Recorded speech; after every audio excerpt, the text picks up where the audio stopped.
The trending topic at the moment seems to be what formation will Arne Slot's Liverpool play in the new season, especially with our new signings, Wirtz and Kerkez, Ekitike, otherwise known as Huge Ekitike, Florian Wirtz, Jeremy Frimpong, not forgetting Georgi Mamadashvili, and could there be a late twist with Alexander Isak as well? We're going to look at formations with and without Isak.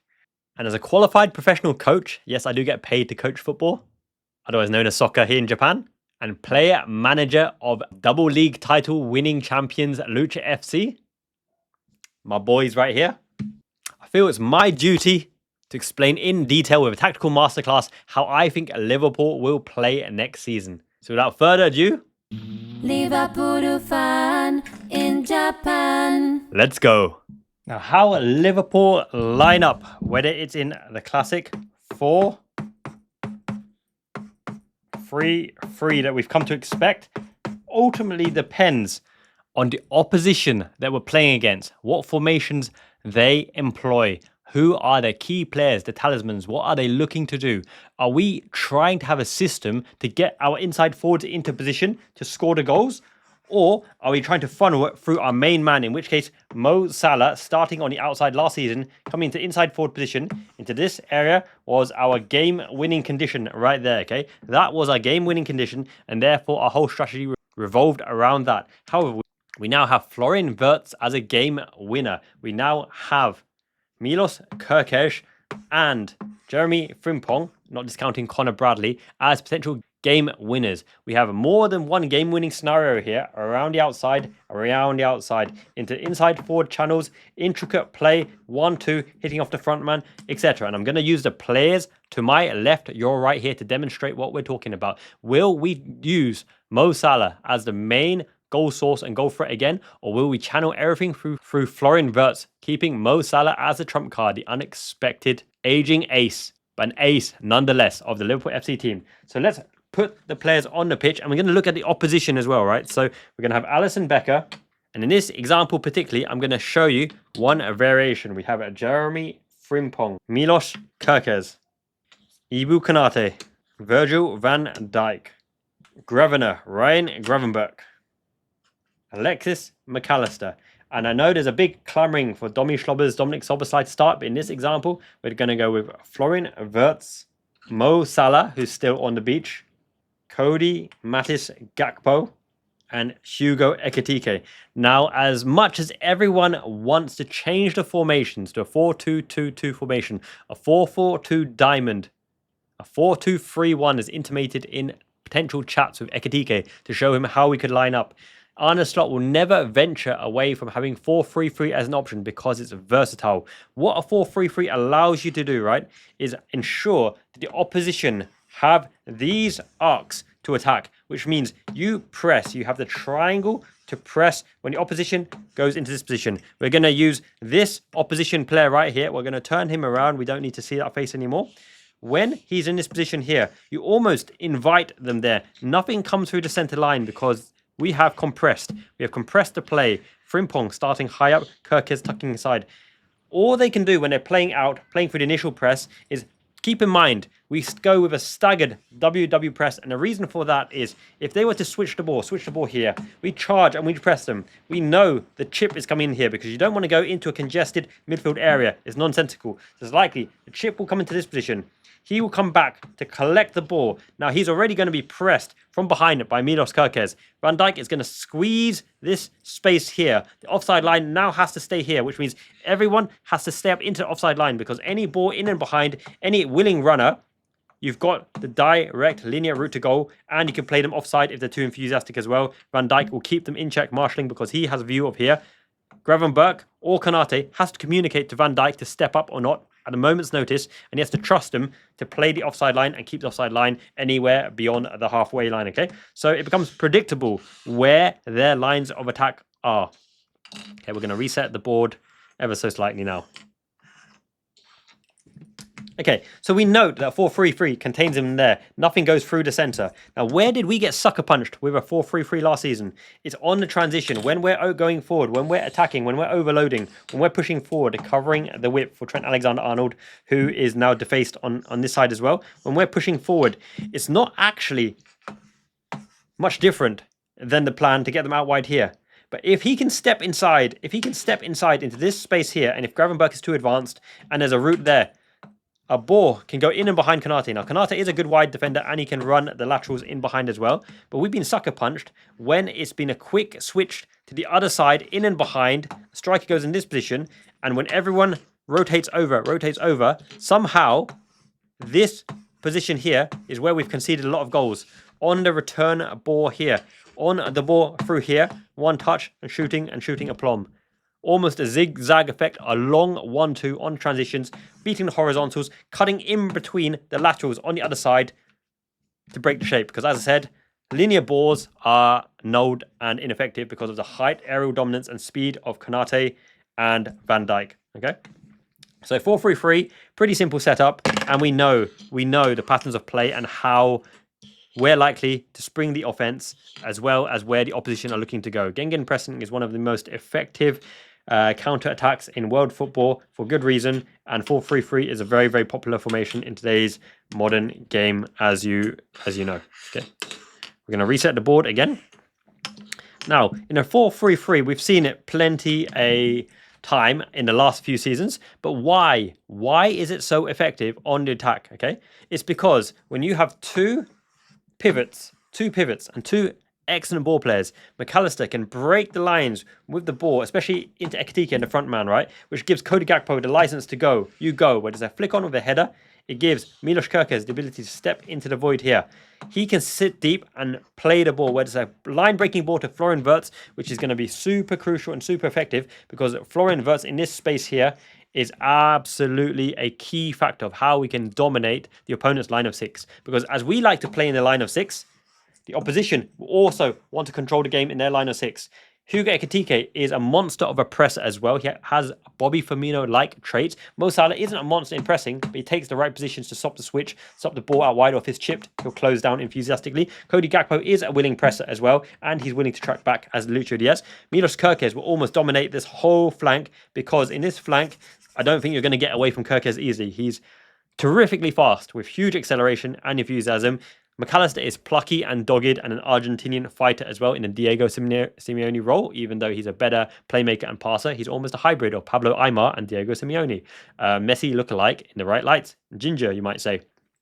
Gravenberch can turn the man. So you almost might see a single vertical of Alexis McAllister and Florian Wirtz acting in this line for the fact that you give this zone here to Gravenberch to turn the man. And we know he's got a silky Gravenberch spin and turn, beating the first press. And when you beat the first press, the other six has to go across, or the centre-back has to go across, or the full-back has to come in, because the winger is usually lazy, a Rashford-type model, and they won't want to be chasing and rushing Gravenberch. And then they're in trouble, because now you've got Wirtz in position, you've got Ekitike probably running the line, you've got Mo Salah coming in inside forward position, you have Jeremy Frimpong overlapping as well. So the patterns of play are very familiar. Alexis McAllister to break the lines with a pass. Now he's got a Frimpong pass to accelerate in as well. Or Gravenberch breaking the lines with a run, or finding Mo Salah from out to in the half space as well with a line breaking ball, and that is the trigger point for Frimpong to go, for Ekitike to be the point man to hit an offload into Salah's path, or hit an offload into Wirtz's path, or in between to Cody Gakpo. It won't be from Ekitike, it'll be a pullback and first time weighted ball into Gakpo, or weighted ball out wide, or weighted ball out wide here. If it goes to Milos Kerkez, everyone goes back post, especially Ekitike, Gakpo, Salah, Frimpong probably holds, and that is the target area. Wherever the ball is not, that is where the threat is. If the ball is over here and we've played it from right to left, the threat of the delivery is astronomically huge. Astronomically huge. You don't expect McAllister to underlap or overlap. He will sit here to be the recycle option, and my goodness, what a good recycle option we have with Gravenberch and McAllister. 4-3-3 is super, super effective, as we know. It's tried and tested, and we have an added threat of Frimpong's capacity to get in that area and get in that area as well. And that's Jeremy Frimpong. Connor Bradley can actually underlap, which is a new facet as well, because that adds an extra man into the midfield. If this was Connor Bradley per se, you almost see this position in the attacking transition, because of the fact that Connor Bradley is unstoppable in getting into this penalty area as well. He's really, really going to have a big season, Connor Bradley. He's such an impressive all-around footballer. And now, without Trent Alexander-Arnold, we lose the ability from the right-hand side to deliver that kind of ball or that kind of switch from right to left even. But Costa Simicas can actually do the same from left to right if necessary. And it's almost more predictable because despite the many assists that Trent Alexander-Arnold can get, and I'm giving him his credit there, so many go wayward, so many go off the pitch, so many go to opposition. Some are too long, some force us too wide.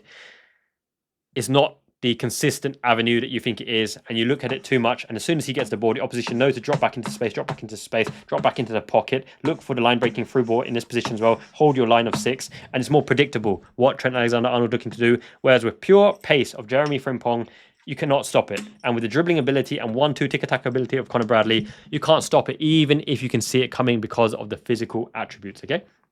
So that is the 4-3-3, of which we will play many a time as well. Now let's look at some other very exciting formations, okay? Let's go with a 4-2-2-2. You'd still expect these two to be the 2, and that's not discounting Szoboszlai's contributions as well. But you got to see what the opposition are looking to do. If they really play with the low block, they absolutely cut the line off there, 2 strikers going up and down, or even one going into the pocket, forming a 5, a staggered 5 in that kind of position there. It becomes very hard to penetrate. So sometimes you get lost in and amongst a bunch. And I'm going to show you an example with some drawing pins here, okay? So, opposition.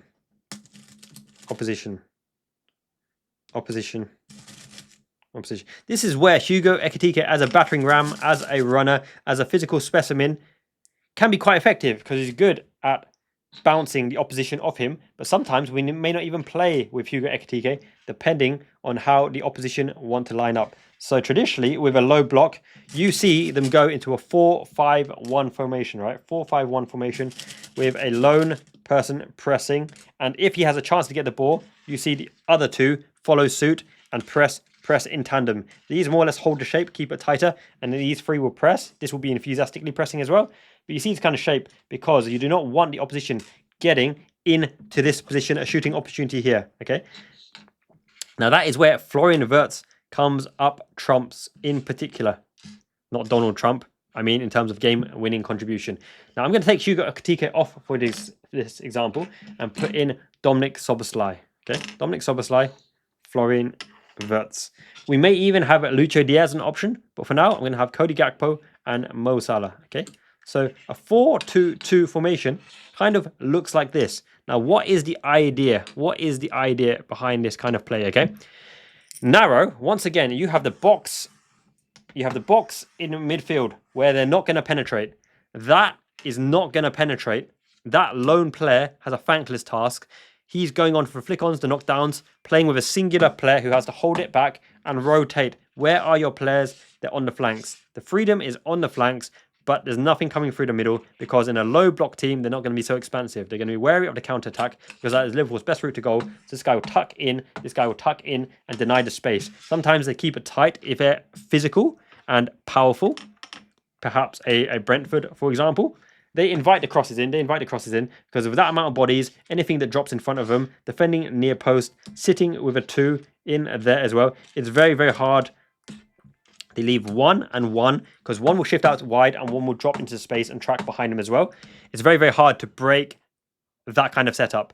But what you have with a 4-2-2 formation is even though Salah and Gakpo start in the middle, they have the license to go out wide and join in the midfield line where necessary to get the ball out. So whilst they're pressing in that kind of position there, and you've got to be wary of our dual 10s in that situation, okay? We're going to look if Liverpool have the ball. If Liverpool have the ball in a low block, McAllister is likely to be able to turn and face forwards, okay? Face forwards. Now, you go from in to out in a 4-2-4 formation, and Szoboszlai has a decision here. Szoboszlai has a decision to make. Does he stay on the right-hand side, or does he go as a pseudo-striker? The dual 10s have 2 purposes. They form the extra man in midfield. They come short for the ball, but when one goes short for the ball, the other one is not lateral in this position. That is incorrect. You go in between the pockets, in between the lines here on the diagonal, because what you have in a 4-2-4-2 formation is every midfielder has the ability to step into one position up, which means you've got the laterals. Cody Gakpo forming the wide option allows an overlap.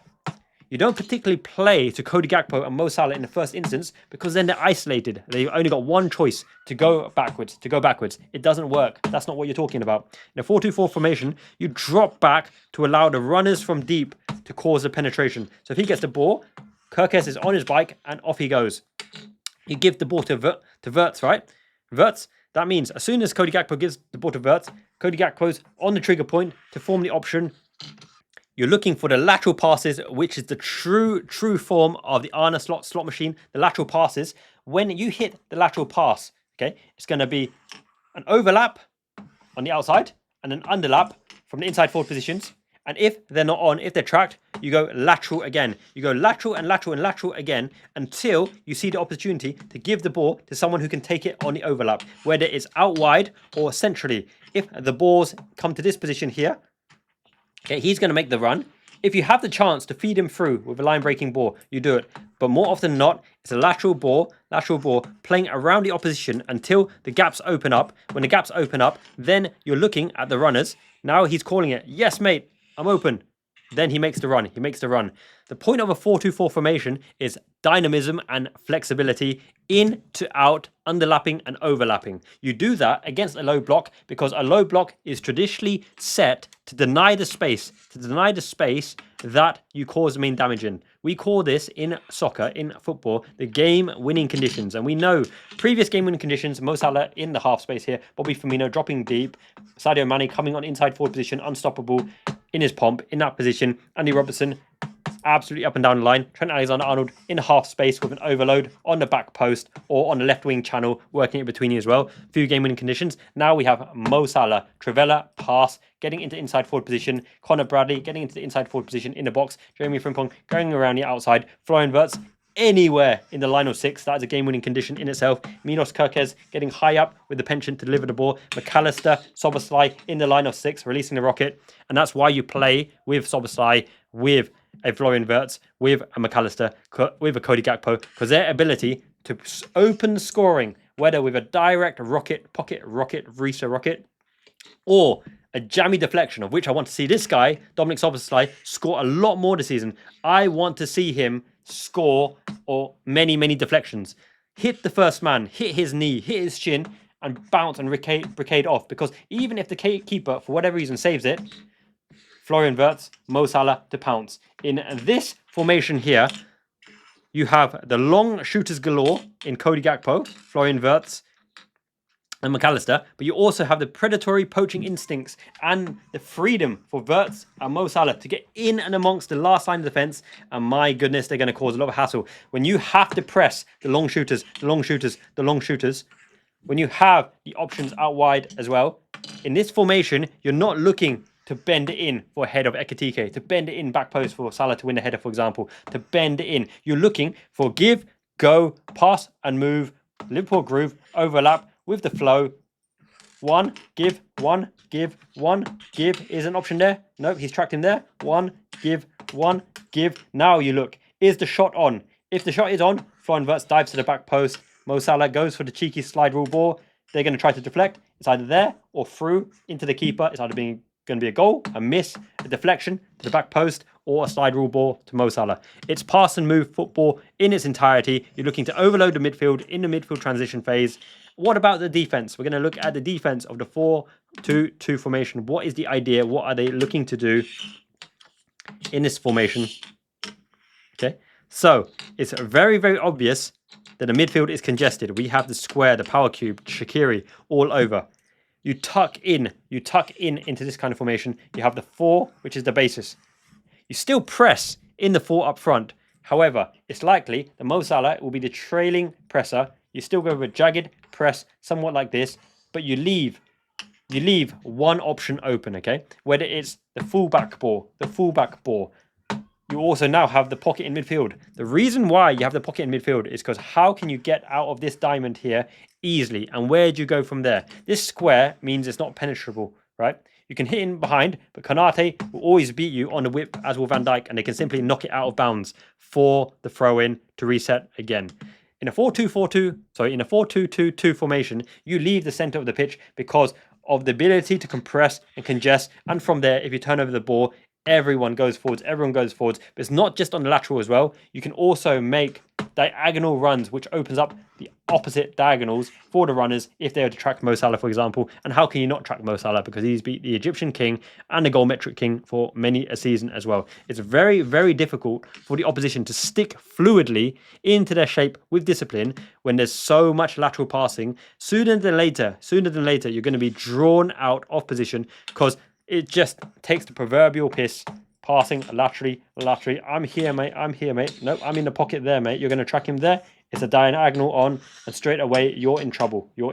Because they've broken the line with a diagonal. So the point is to create those pocket diagonals, not long balls, with lateral passing. Everyone steps forward, congesting it to block for transition and to open up the opposition as well. You can play with Hugo Ekitike, which gives you the bunt into the front to play off as well. Different variations of the 4-2-2-2 formation. And that is where Isak comes into prominence as well. Because if you imagine that we don't play with the 2-10s like Florian Wirtz and Dominic Szoboszlai. Sorry, Szoboszlai, mate. If it's Isak, for example, and Wirtz will almost always play, but just for this example, let's bring Ekitike. Nunes would be a good shout as well. I love that picture of Nunes. But let's bring Ekitike back on as well. Now you have a real big threat. Alexander Isak is the one that you want inside the penalty box area because he's the one who's going to absolutely finish goals galore. Ekitike is a proper link-up player, but look what you have. You have Mo Salah as a secondary forward and a secondary threat behind the first line. This line is the prominent threat, but when you have Mo Salah as a prominent playmaker as well, right? When you have a prominent playmaker, you still have the long shooting ability of Cody Gakpo. You still have the bombastic runs of Milos Kerkez and Connor Bradley. I'm going to change Connor Bradley once again for King Ping Pong Jeremy Frimpong. The penetrating runs of Gravenberch as well, and the coverage of Van Dijk and Konate. This is really clutch. Now, he will be marked tightly in that box, but he will take away opposition players.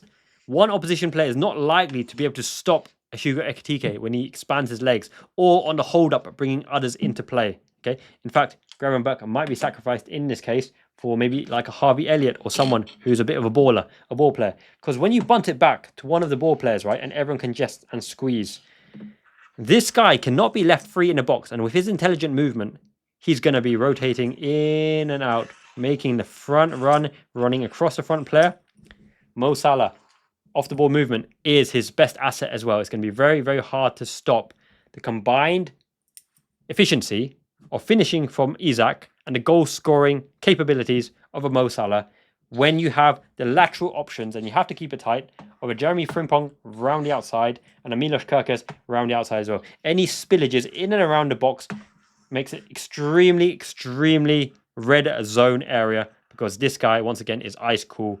Feed him the ball in the box and he will finish. It's probably more prominent to play that way, unless Hugo Ekitike is having a really good game of holding up the ball in the penalty area and laying it off. And if he's laying it off, there's no better runners than Isak and Gakpo as well. But you see the shift in dimension between a Wirtz and a Szoboszlai on the outside, looking for long shots, working opportunity to get those long shots, and Salah and co, like Gakpo, piling in against someone who will be sniffing the chances in and around the area. You look at the opportunity to hit the front man. When you've got Isak and Ekitike on, you look for the opportunity to hit the front man, and whether Isak can spin the man or Hugo Ekitike can hold off the man, either spin the man, but less percentage chance of shooting, or bunt it off to one of your players. Two different ways to play the 4-2-2-2 formation in front of the opposition and working them tirelessly and opening the gaps like Barcelona, or working opposition until you've got a chance to hit the ball into the front man, hoping he'll hold it up or turn the man with a bit of quality, and then everyone piles in again. The defensive transition is the same regardless of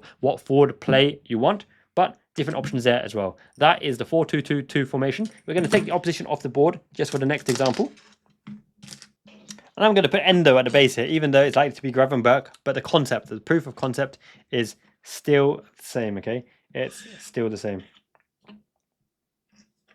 Now, the good thing is, Curtis Jones can interchange in any of the front three positions. Very valuable player, very technical player, reliable, can hold up the ball, just doesn't release the ball or distribute quick enough. But he is a late ball runner. He's very clean. He's very tidy. Does a Gini Wijnaldum role, plugs the gap as well. Very, very useful. Robertson will have plenty of game on the left-hand side as well. If we need delivery from out wide because we're struggling to break them down, Costas Tsimikas will be subbed on many a time. If Lucho Diaz stays, he'll get a lot of game time as well. If Darwin Núñez stays, he's probably more prominent coming in from the left-hand side than as a centre-forward position. But he did it for the fact that there's specialist left-sided players in Gakpo and Luis Diaz, particularly. But in this example, okay, we're going to go with a 4-4-2 diamond, which is actually my favourite formation. And this is the formation that I pioneered and I play with Lucha FC, right? Because why do you play with this formation here? This is the formation where you allow your halfback to sit in between and dictate the play and cover between the lines, almost a libero sweeper. Milos Kerkez goes into the line of midfield and Jeremy Frimpong goes into the line of midfield. And hello, we almost have a 3-4-1-2 here. But that's the whole point of the formation because, and this is probably the other way around, Mo Salah always plays on the right-hand side. Mo Salah never ends up on the left-hand side. It just isn't worth even demonstrating him on the left-hand side as well. Because in this formation here, what you have is the ability to play the balls into this space with the starting position in the midfield. The midfield is congested. You know the opposition is going to try and hit long and high in behind the players and try to discombobulate and spin the players like I did just there. But it's a well-known track. It's a well-known trend, and you box it in. You box it in as well. Halfback position. This is the guy. This is the communicator. This is the leader. This is the libero sweeper, the Beckenbauer, the Ronald Koeman, for example, right? You have two ball players, but the advantage of playing Szoboszlai in this kind of system in particular is Szoboszlai in that position has the ability to deliver, okay? So if Frimpong cuts inside in there, that is a play straight away all day because Szoboszlai's delivery, with his type of flat, curved, arcing delivery, Hugo Ekitike at the back post is something we haven't had in many a season, okay? That is a big threat. The ability for Szoboszlai to go out wide to give Mo Salah the inside forward position. You have dual 10s now in this position. That is a game-winning condition itself. If you have the perpendicular run of Hugo Ekitike dummying, I imagine Florian Wirtz goes himself and finishes. And imagine in the case that Florian Wirtz does go in that position and opposition, let's bring the opposition, comes out to here. It's a reverse ball with Hugo Ekitike opening his body up, slide ruling in or finessing it in or crashing it into the roof of the net. That is absolutely diabolically effective in getting Florian Wirtz into the key position here, because even if he's man-marked with a 6, right, the fact that he's got the line, the fact that he's got the line to Salah, the fact that he can go in himself as well, it's almost impossible to stop. Szoboszlai sticks in there. You can have Frimpong. You can have a backup as McAllister. Milos Kerkez offers the wide option. In this case, if it does go out wide, you'd expect Hugo Ekitike to run the laterals on both sides to give the option there, and then you recycle again. You're probably looking out. One of two options here. If it goes to Salah, I wouldn't be surprised to see him hit a penetrating ball. If the ball is blocked in that area, Salah comes in himself. Same threat. Salah's favourite shot. Trivela, short ball into Wirtz. Short side ball here. And what do you have again? Hugo Ekitike absolutely diving into the back post. It's a reverse ball. Let's do it again. It's a reverse ball. It's a Wirtz shot, or it's Wirtz feeding in Salah, opening his body up to finish again. Dummy runner there. Jeremy Frimpong comes in. He can have a crack. Jeremy Frimpong stays wide. Dummy runner Salah. Szoboszlai can have a crack. Wirtz takes it himself towards a P spot, vacating the area. McAllister bombs in there. Play back. First time over here. McAllister has a crack. Man on the overload, an outlet. All you're talking about is options, constant options. Hope you guys enjoyed the video. Drop a like. If you like these tactical masterclasses, I'm doing plenty more of them in the exclusive member section. Only £2 a month. Thank you to everyone in the Liverpool Fan in Japan community for supporting the channel. Your support and love means everything to me. Miyazaki man, Ichiban. It means the best. You guys, the community, you're the best community in the world. So clever, so smart. I reply to each of your comments personally. Thank you so much for joining me on this journey. 10k subscribers, 1 million views. We've achieved 1 million views this season. Up the shiny one. This is a channel of substance in abundance. The cream of the crop! And until next time, Jan, let's enjoy the AC Milan game today. And I'll be doing a live vlog in Yokohama, Japan coming next week. Have a great day, everyone.